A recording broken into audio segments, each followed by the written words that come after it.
Hello students, तो आज इस वीडियो में हम लोग शुरू कर रहे हैं ऑर्गेनिक केमिस्ट्री का नेक्स्ट पार्ट, जिसे हम कहते हैं एल्कीन, अनसैचुरेटेड हाइड्रोकार्बन्स। तो आइए शुरू करते हैं। आपने पिछले वीडियो में एल्केन्स के बारे में, जो कि सैचुरेटेड हाइड्रोकार्बन थे, डिटेल में पढ़ा। आइए बिल्कुल इसी तरह से पढ़ेंगे एल्कीन के बारे में और उसके बाद पढ़ेंगे एल्काइंस के बारे में। तो देखिए, एल्कीन का मतलब है अनसैचुरेटेड डबल बॉन्ड कंपाउंड। ऐसे कंपाउंड जिसमें कि कार्बन कार्बन के बीच में डबल बॉन्ड होगा और ये अनसैचुरेटेड है। नेचुरल बात है, अगर डबल बॉन्ड है मतलब इलेक्ट्रॉन्स का अरेंजमेंट इस तरह से है कि उसमें सैचुरेशन का लेवल कम है। मींस बहुत क्लियर है, ड्यू टू डबल बॉन्ड ये एल्केन से ज्यादा रिएक्टिव होंगे। और इनमें हमको जो पढ़ना है एग्जाम्पल, जिसमें लैब प्रिपरेशन और प्रॉपर्टीज इन डिटेल पढ़ना है, वो है हमारे सिलेबस में इथीन और इथाइलिन, जिसे हम कहते हैं C2H4।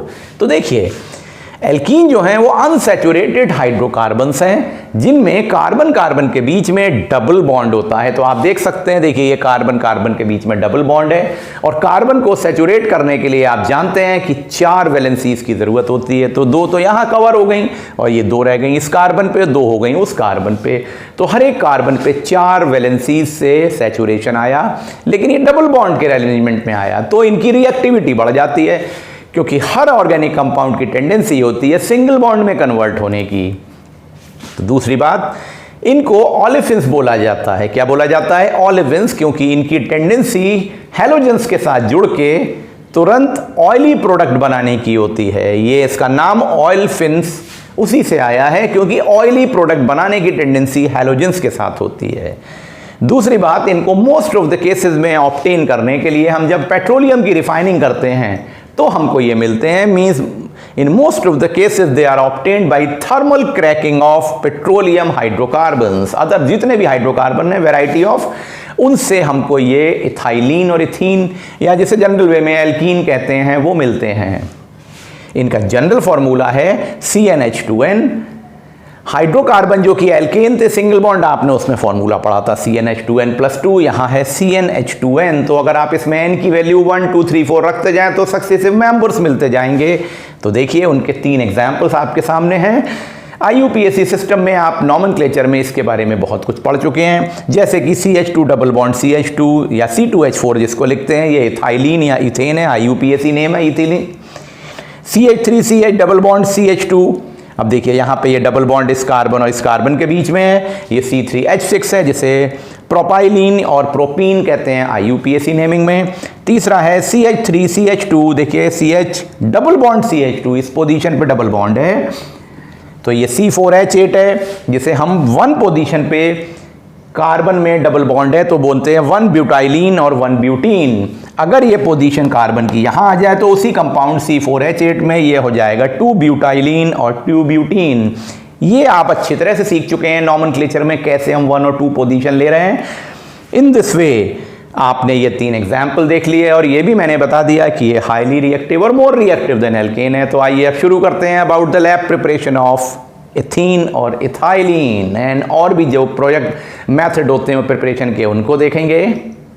तो अब हम लोग पढ़ने जा रहे हैं लैब प्रिपरेशन ऑफ इथीन। इसके लैब प्रिपरेशन के 2 मेथड्स हम लोग यहाँ पे पढ़ेंगे। पहला मेथड है डिहाइड्रेशन रिएक्शन। देखिए इसमें क्या होता है, जब हम इथाइल अल्कोहल को ले लें 1 वॉल्यूम, कितना लिया? इथाइल अल्कोहल का 1 वॉल्यूम को मिक्स किया, गर्म किया इन presence of concentrated H2SO4 2 volume, उसका डबल वॉल्यूम लेके। देखिए, इन presence of concentrated H2SO4 2 volume लेके 1 वॉल्यूम ऑफ इथाइल अल्कोहल को गर्म करते हैं 170 डिग्री सेल्सियस पे। 170 डिग्री सेल्सियस पे तो हमको मिल जाता है इथीन। या दूसरा तरीका है, इथाइल अल्कोहल की वेपर्स को लीजिए और उसको एल्यूमिना से पास करिए इन प्रेजेंस ऑफ एल्यूमिना Al2O3, लेकिन उसको तब आप गर्म करेंगे 350 डिग्री सेल्सियस पे, तो हमको इथीन मिलेगा। यानी लैब प्रिपरेशन कोई ऑफ इथीन डिहाइड्रेशन रिएक्शन जिसे हम कहते हैं, इसमें 2 तरीके से आप ऑब्टेन कर सकते हैं। हर बार इथाइल अल्कोहल ले रहे हैं 1 वॉल्यूम, लेकिन अगर हम कंसंट्रेटेड H2SO4 ले रहे हैं तो वो 2 वॉल्यूम लेके 170 डिग्री सेल्सियस पे गर्म कर रहे हैं। या एल्कोहल, इथाइल एल्कोहल की ही वेपर्स को एल्यूमिना की प्रेजेंस में 350 डिग्री सेल्सियस पे रिएक्शन करा रहे हैं तो हमको मिलता है इथीन। तो देखिए ये जो रिएक्शन होता है ये डिहाइड्रेशन रिएक्शन होता है और एल्कोहल में से यानी इथाइल एल्कोहल से वाटर मॉलिक्यूल रिमूव हो जाते हैं। क्योंकि वाटर मॉलिक्यूल रिमूव हो जाते हैं तो इसे डिहाइड्रेशन रिएक्शन बोलते हैं।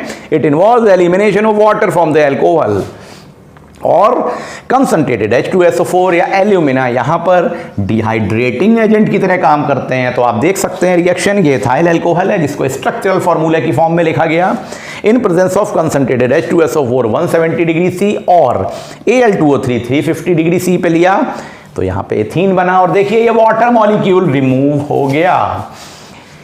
ये जो हमें एथीन मिलता है अब इसको हम NaOH सोल्यूशन के थ्रू पास करते हैं ताकि कार्बन डाइऑक्साइड और सल्फर डाइऑक्साइड की इम्प्योरिटी रिमूव हो जाए। क्योंकि जब ये रिएक्शन सच हाई टेम्परेचर पे होता है तो ये जो H2SO4 एसिड है इसमें से SO2 और कार्बन डाइऑक्साइड यहां पर इन सब से रिएक्शन से बनने लगते हैं जो इम्प्योरिटी क्रिएट करते हैं।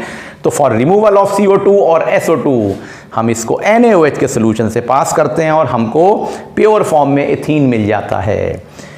आई थिंक ये आपको रिएक्शन समझ में आ गया। इसे हम कहते हैं डिहाइड्रेशन रिएक्शन। बहुत जोर देख के मैं इस बात को बोल रहा हूं। अब हम लैब प्रिपरेशन का दूसरा मेथड देख लें।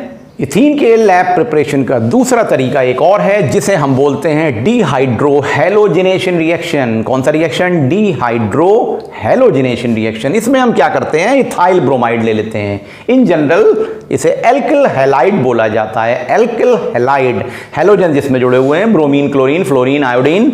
तो इथाइल ब्रोमाइड और हॉट कंसंट्रेटेड, देखिए hot concentrated alcoholic KOH potassium hydroxide का एल्कोहल मिक्स्ड एल्कोहलिक सॉल्यूशन लेते हैं जो कि हॉट एंड कंसंट्रेटेड होता है और इथाइल ब्रोमाइड को लेके इनको बॉयल करते हैं तो हमको एथीन मिल जाती है। यह रिएक्शन डिहाइड्रो हैलोजिनेशन रिएक्शन कहलाता है क्योंकि इस रिएक्शन में एलिमिनेशन ऑफ हाइड्रोजन हैलाइड हो जाता है। ध्यान से समझिएगा, अभी इससे पहले जो लैब प्रिपरेशन पड़ी थी वो डिहाइड्रेशन रिएक्शन थी, ये डिहाइड्रो हैलोजिनेशन रिएक्शन है। तो देखिए इसमें क्या होता है, ये इथाइल ब्रोमाइड है जिसके साथ में अल्कोहलिक KOH को बॉयल किया गया तो हमको एथीन मिला और देखिए पोटेशियम ब्रोमाइड प्लस वाटर अलग हो गया ना, इसीलिए इसका नाम है डिहाइड्रो, मतलब वाटर भी अलग हुआ और हैलोजिनेशन रिएक्शन क्योंकि हैलोजन ब्रोमाइड पोटेशियम के साथ अलग हो गया तो ये कहलाता है डिहाइड्रो हैलोजिनेशन रिएक्शन और आप इथाइल ब्रोमाइड और अल्कोहलिक KOH से एथीन ऑब्टेन कर लेते हैं।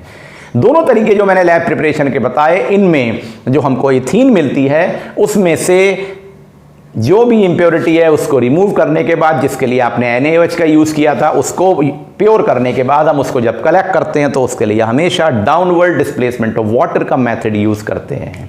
तो इस तरह से आपने लैब प्रिपरेशन देख लिए। अब एक जनरल मेथड ऑफ प्रिपरेशन को भी देख लें एथीन को ऑब्टेन करने के लिए।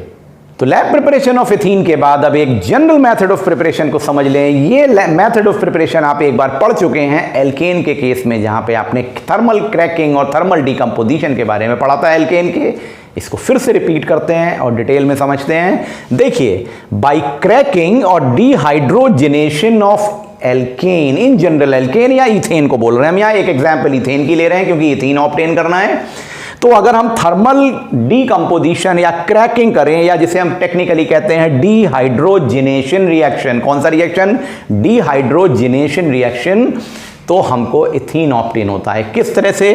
जब हम इथेन को यानी जनरल वे में एल्केन या इथेन को ले लें और उसका थर्मल डीकंपोजिशन करें at high pressure and high temperature in presence of a catalyst, silica alumina combination है SiO2 Al2O3, इसके कॉम्बिनेशन को एज ए कैटालिस्ट यूज करके तो हमको इथीन मिल जाता है। तो देखिए इस रिएक्शन को पायरोलिसिस रिएक्शन भी कहते हैं, यानी कि 3-4 नाम हो गए। एक हो गया पायरोलिसिस या thermal decomposition and presence of catalyst, या डिहाइड्रोजिनेशन रिएक्शन ऑफ क्रैकिंग।